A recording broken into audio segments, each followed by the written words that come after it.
In this special episode, we will discuss some basic concepts related to colonialism, imperialism, and racism. A lot of followers ask me to define some of these concepts, so I've decided to do an episode instead where I'm going to talk about them in more detail. We will start with what is race? The most basic and plain answer to this question is that race is a social construct to group people based on physical traits. In the book Racial Formation in the United States by Michael Omi, race is explained as a preeminently socio-historical concept. Racial categories and the meaning of race are given concrete expression by the specific social relations and historical context in which they are embedded. We are talking about hundreds of years of violent imperialism and colonialism. Race as we know it nowadays is a very modern concept and is not as fixed as we think it is. First and foremost, race is a social construct, which means that it exists not in objective reality but as a result of human interactions, since humans agree that it exists. So, to say that race is real is actually false. Modern science confirms that the visible differences between peoples are accidents of history, the result of mutations, migrations, natural selections, the isolation of some populations, and interbreeding among others. And this is something that the science journalist Elizabeth Colbert explains. So, there are not racial differences because the very concept of race, to quote DNA sequencing pioneer Craig Venter, has no genetic or scientific basis. And now let's discuss some examples that show how race is not real and it's just a social construct. Italians used to be considered non-white in the United States until not long ago. In his 1751 essay, Observations Concerning the Increase of Mankind, Peopling of Countries, etc., Benjamin Franklin wrote that the number of purely white people in the world is proportionably very small. All Africa is black or Twani, Asia chiefly Twani, America, exclusive of the newcomers, wholly so, and in Europe the Spaniards, Italians, French, Russians, and Swedes are generally of what we call a swarthy complexion, as are the Germans also. The Saxons only excepted, who with the English make the principal body of white people on the face of the earth. For those who don't know what Twani means, it means of an orange-brown or yellowish-brown color, and swarthy means dark complexion. And for someone who lives nowadays to read this, that Swedes weren't considered white back then, when nowadays Scandinavia is perceived as a bastion of whiteness. It's insane, but it's the truth, because race is a social construct and the history of how those communities became white is extremely interesting and complex, and it deserves its own episode. Another example on how race is a social construct is that we have Marcia and Millie Biggs, who are British twins, but one is black and the other one is white. And also we have the story of the South African lady Sandra Lane. Sandra Lane was born in 1955 in a small conservative community in Pied Retief. Her parents were both white, as well as her grandparents, and at least two more generations before all of Sandra Lane's ancestors were white. However, as she grew older, she got darker and her hair got curlier, features she got from an 18th century African ancestor. By the time she was a child, she looked black. but her parents treated her as white.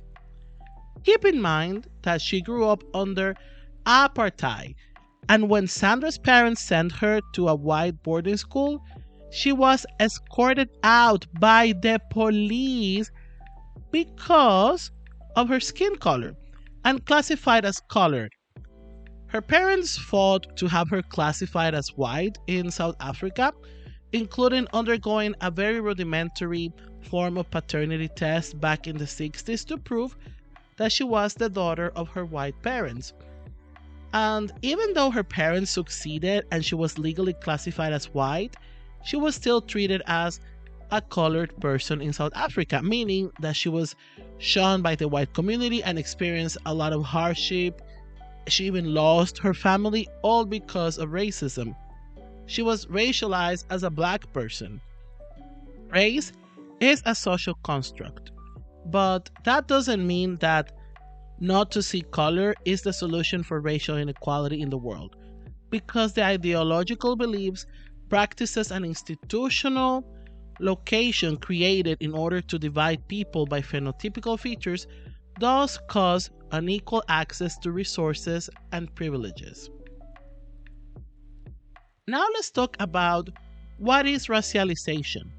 So, racialization is an ideological and political process where a group is put in a racial category that the group itself didn't identify or chose to be. A clear example of this is how enslaved Africans were classified under the category black, and how this category was defined as an inferior race in relation with white people who, in this racialization process, are considered the superior race. Now let's talk about what ethnicity is. According to Merriam-Webster, it's large groups of people, class, according to common racial, national, tribal, religious, linguistic, or cultural origin or background. It's really important to understand what's the difference between race and ethnicity. Even though race and ethnicity are constructs, they are not the same. In the most basic sense, ethnicity is about a group's cultural identity, expressions, and language, and race focuses on physical traits. In some contexts, though, the word ethnicity is used to indicate non-white because some ethnic groups get also racialized. There are over 3,000 ethnic groups in Africa. And in Belgium, there are also different ethnic groups. There are the Flemings, the Walloons, and the Germans. But even though they are from different ethnic groups, they are white. And the case of the black African diaspora, especially those who are descendants of enslaved Africans, have a lot of things in common, and we do share a kinship regardless of the languages that we speak. But that doesn't mean we are an ethnic group. Within the black African diaspora, there are different ethnic groups. Now, let's talk about what is whiteness.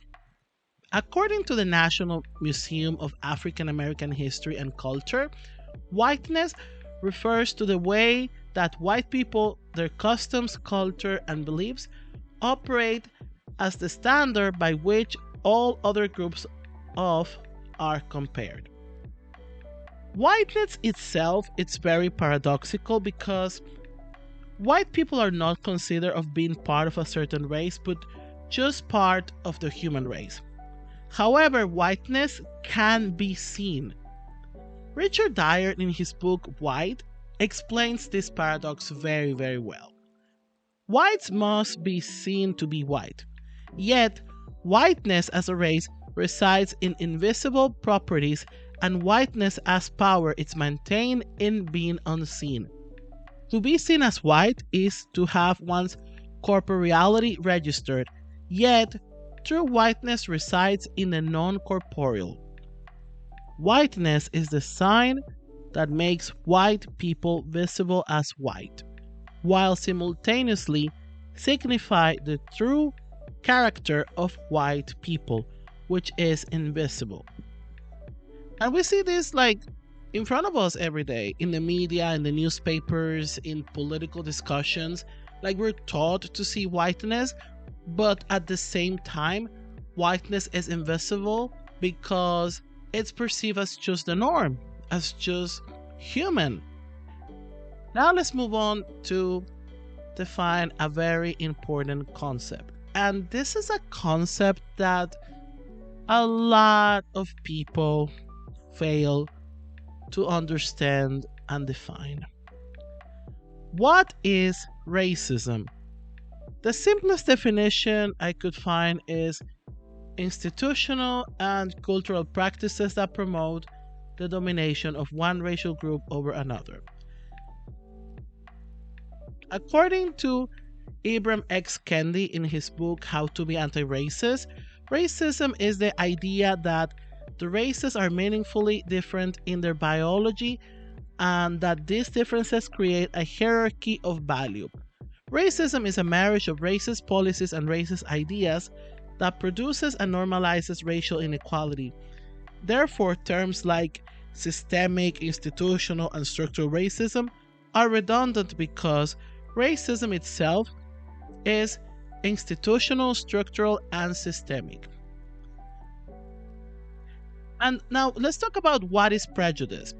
So, prejudice is pretty much negative feelings towards persons based on their membership in certain groups, and discrimination is a behavior directed against persons because of their membership in a particular group.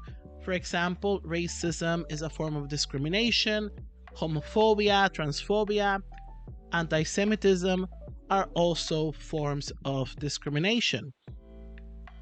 Let's talk about what are stereotypes.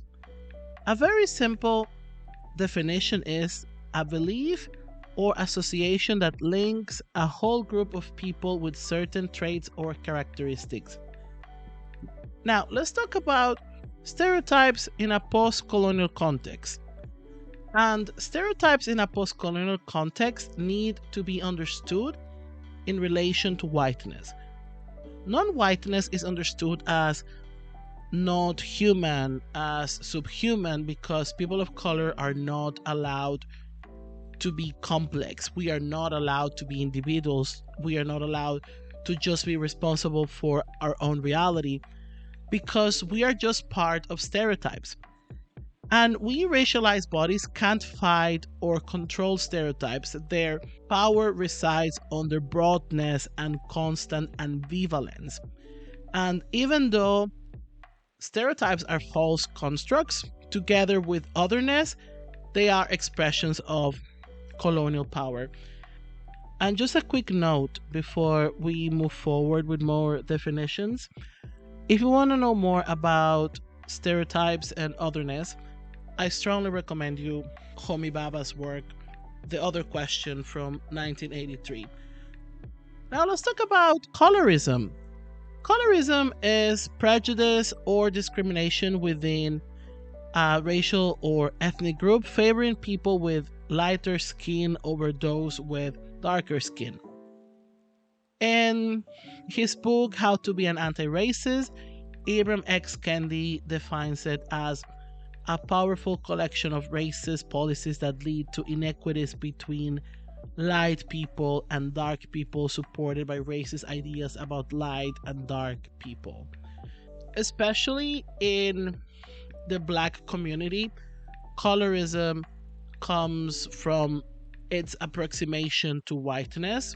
Colorism is a colonial structure that needs to also be discussed and dismantled. And let's answer a big question that I see around. Can black people be racist against white people? Does reverse racism exist? And the answer is no. Black people can't be racist against white people. Reverse racism doesn't exist. Racism is a matter of power and upholding racial hierarchies in society, as I explained before in this episode. And of course, there are black people who don't like white people. There are stereotypes about white people, for example, that white people don't season their food, but that's not racism. Racism is not about feelings, okay? And these cases fall under prejudice, but it's not racism because in a racist society, white people are in the top of the racial hierarchy. And as I mentioned before, there's no such thing as reverse racism.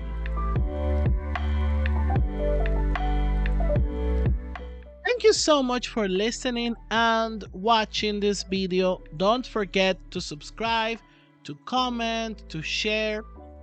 With your support, this project can keep growing. And tell me what you think about this episode in the comment sections, and if there's any concepts I forgot to mention or that you're curious about, please let me know in the comments. I decided to do this special episode because a lot of my followers have asked me the definitions of these terms, and I decided to do a proper episode to answer their questions instead of just do a simple Instagram or TikTok post. That's why I do these videos and podcast essays, because some topics deserve time to be developed and discussed, and I like to take my time. I do believe that you can access a lot of amazing things through social media, but I'm sorry, I love you, but short tweets and short TikTok videos can't be your only source of information. That's why I'm extremely meticulous with my content, and some of the concepts mentioned here deserve their own episode, like for example whiteness and otherness, which I will do in the future. I want to thank my Patreons, and thank you so much for your support, for believing in what I do. I do have exclusive content for my patrons, so go and check it out. The link is in the description, and I'm also on Instagram and TikTok, and I am at most podcast platforms. Once again, thank you so much for your support, and this is Mango